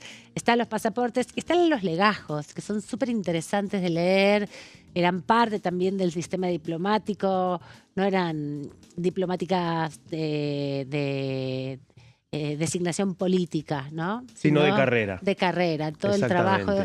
Y bueno, la multiplicidad de idiomas que manejaban, los destinos a los que fueron enviadas, poco de memoria. Un poco de memoria que además, hay que no perdamos de vista, está registrado en el archivo de la Cancillería, uno de los acervos documentales más importantes. Uno está aquí en el Congreso de la Nación, especialmente en el Congreso, en el archivo, perdón, en donde está no solamente el facsímil original de la Declaración de Independencia de 1816, la versión original de la Constitución de 1853 y otros documentos. Bueno, otra parte muy importante, la bitácora de las relaciones exteriores argentinas, están específicamente en el archivo del Palacio San Martín.